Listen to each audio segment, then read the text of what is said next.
What's up, y'all? I'm out here at the range, as you can see, on a cold, sunny day. I think we just about to hit 50 as far as the temperature, so it's been a chilly one out here. A little bit of a wind, but not too bad, thank goodness. Unfortunately, I think this is probably going to be about the last week for some decent kind of weather as far as temperature goes, and then it's cold for the rest of the winter from here. But y'all know that ain't going to keep me from getting out here and doing some testing. I've gotten one good one done so far today, and for this one here, we kicking it up a notch with some 308. So, of course, the jelly contraption split up with the bench and radar down at this end, and then down there at 50 yards I've got the gel blocks. Now, like I said, I've done one test in these so far. It was a 223 test, so I'll leave a link above if y'all hadn't seen that one. This complete first block here is pretty much all clear. We had one little bit of a straggler. Now, once it goes into this second block, we're going to need a little bit of luck, but it should have already done its thing by the time it reaches that part. Of course, as you can see, like always, I've got my heavy clothing barrier that's got the layer of denim, fleece, and 2 layers of cotton t-shirt. And then back down here at the business end, we got our 2 test subjects.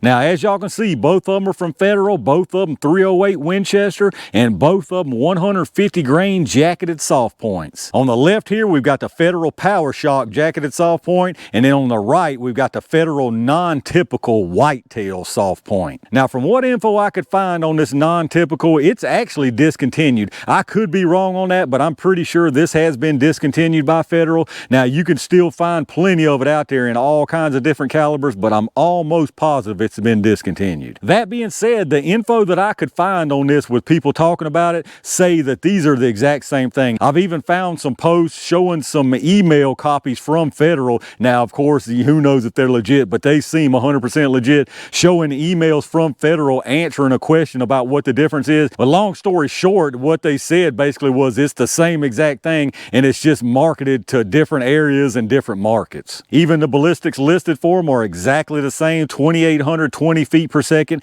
Now, I could not find a test barrel length for either one of these. I'm assuming being 308, it's probably 22, 24 inches, something like that. Here's a look at both the cartridges. You can see I had to mark one of them non-typical so I didn't get them mixed up, because you can't tell any difference. Both of them have the exact same soft point projectile, the same head stamping on the brass. Both of them have what looks like a blue sealer. So again, I can't see any difference, and I would be willing to say these are the same thing. And then as far as what we're going to test them out of today, I'm actually going to use my PSA 308 chambered AR. This one's got a 20-inch stainless steel barrel with a 1 in 10 twist. So it ought to be interesting to see if these are exactly the same, if we get exactly the same performance. Plus, I hadn't done a 308 test in a while, so it was long overdue. Let's get all this stuff set up and see what happens. All right, let's see how fast this stuff's moving, y'all. I'm going to do a 5-round average from each one, starting with this non-typical first.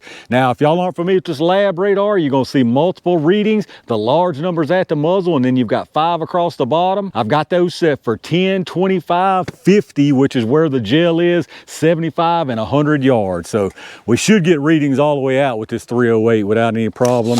Again, 28-20 is what they're saying on the box, but I didn't see any barrel length, so I'm assuming that's a longer barrel than 20 inch.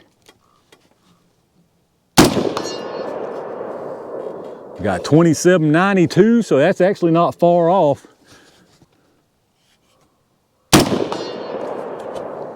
2749. Man, these things are stacking on top of each other down there. You always should be with this big optic. 2755. 2747. And 2757, I mean, they are grouped up so nice down there. Let's check out the average. All right, not too bad right there. We had a 5-round average of 2760. Remember, the box is saying 2820, so we're only, what, 60 off, or 80 off, so not too bad. I figured that's probably about right if they're using 22, 24 inch. We had an extreme spread of 45 with an 18.3 standard deviation, so pretty good on the consistency. And 2760, I mean, there's absolutely no doubt this stuff is going to rock the gel big time. Let me get it reset and see what the Power Shok's doing. All right, let's see what this Power Shok can do. I'm expecting pretty much identical results out of this stuff here.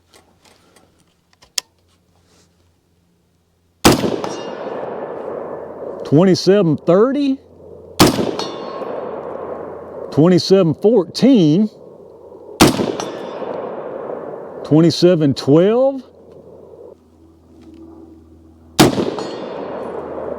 2713. I got to get us one more. And 2738. So it seems like this was definitely slower across the board. Let's check out the average. All right, so sure enough, it was a little bit slower. Not a whole lot though. The 5-round average this time was 2,722 feet per second, extreme spread of 26 and a 12.2 standard deviation. So once again, nice consistent stuff. 2722 here, and if you remember on that non-typical, it was 2760. So you're talking about what, 38 feet per second faster with this non-typical. So a little faster, not much. I mean, you're probably talking about, well, you are talking within the extreme spread right there. So hard to really say, but I think every single round, I believe, was slower than this non-typical. So maybe there's something to it. Maybe they had a little bit extra powder before and they wanted to get rid of that stuff so there wasn't no evidence. I got a feeling they probably are pretty much the same thing, and I think we're going to see nearly identical performance in the gel. But let me get everything set up. Y'all know what time it is. All right, y'all, it's Clone Wars jelly time. I'm gonna put one of each into the gel, starting with this non-typical first. Again, I think both of these are going to do a very nice job, and we're probably going to be seeing nearly identical performance.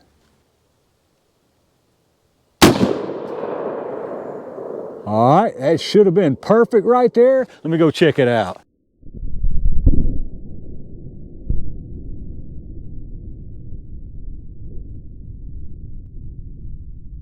All right, y'all, that one came out the top of the doggone block down there. So let me put me another one. I'll probably put that a little bit too high. I was trying to make sure I left myself plenty of room.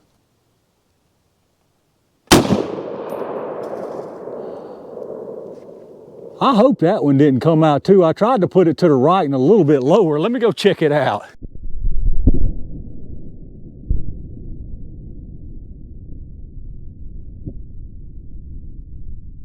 All right, that one went a little bit higher than I wanted it to, but it's good to go for sure down there. I'll turn y'all at some different angles. Let's try this power shock and see what it does. I expect pretty much the same thing down here.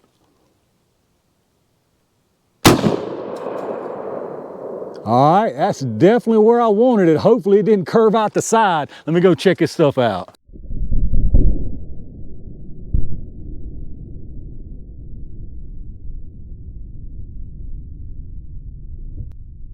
All right, y'all, things have turned into a hot mess down there for sure.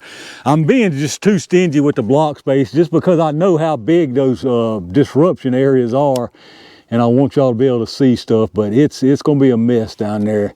Let me see if I can put one more of these power shocks. All right, that should have stayed in right there. If that didn't stay in, I don't know what to do. Let's go check this stuff out.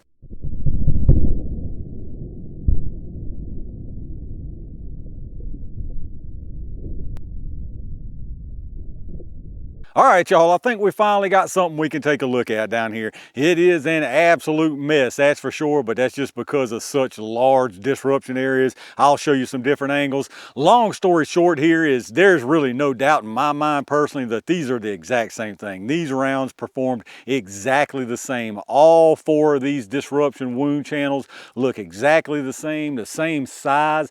As far as penetration, basically the same. You might have a 1/4 of an inch between those two.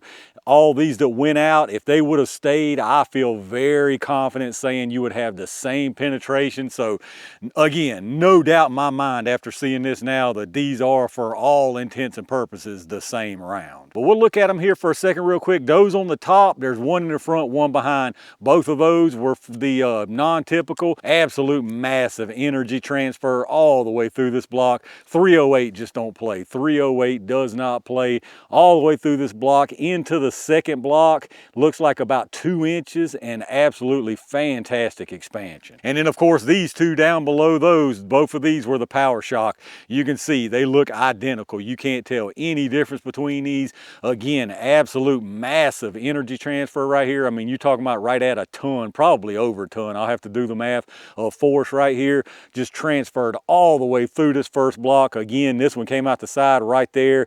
The second one went into that second block, probably probably a little over an inch, and once again, absolute massive expansion. But as far as your penetration, this non-typical is at 18¼ inches, and then your Power Shok down there on the bottom is at exactly 17½ inches. So absolutely fantastic penetration from both of those. And then here's your closer look from the side first. I mean, that's very, very impressive. Just look at that, y'all.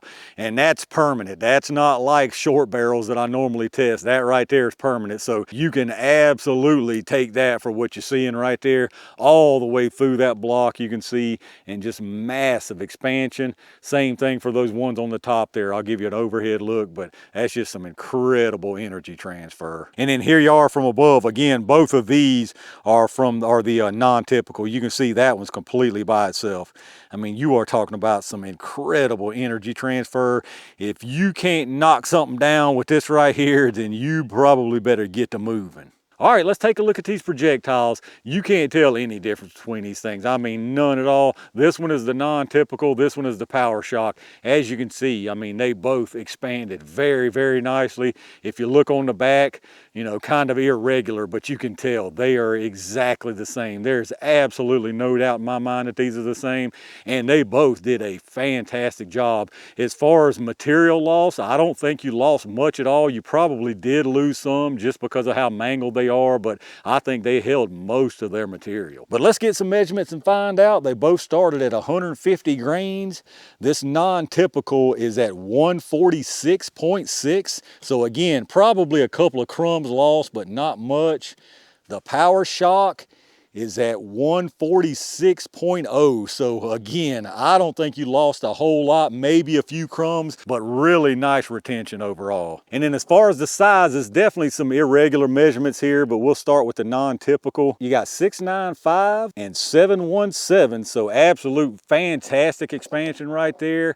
And then as far as the Power Shok, you got 644 and 772. So once again, absolute incredible expansion and tons of energy to go with it. So there you go, y'all, the Federal Feud non-typical versus Power Shok in 308 Winchester. Absolute fantastic performance from both of these. 308's 308.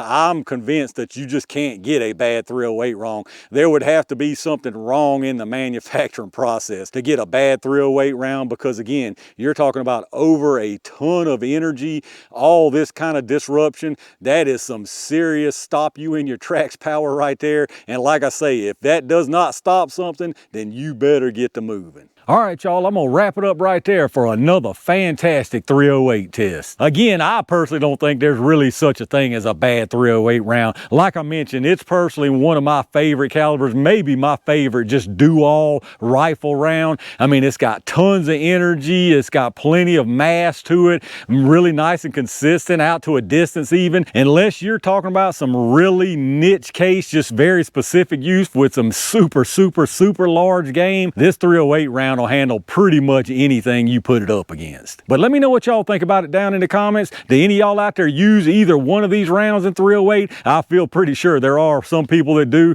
Let me know what you think about them. Let me know what you think about the performance you saw out here today, and do you think these are sure enough pretty much the same round? If you did enjoy the video, take a second and hit that thumbs up button, subscribe to the channel, and make sure you got those notifications turned on so you get notified when I upload stuff. Take a second, like I always ask you, and check out those affiliate links in the video description. Anything you get after hitting those links up, I get a kickback from them towards the channel, so I really appreciate that. Big thanks again to all my Range Gang members and every single one of y'all for supporting the channel. Interesting tests done out here today, and I've got some really good stuff on the way, so stay on the lookout for that. And in the meantime, stay safe, stay prepared, and I'll see you soon.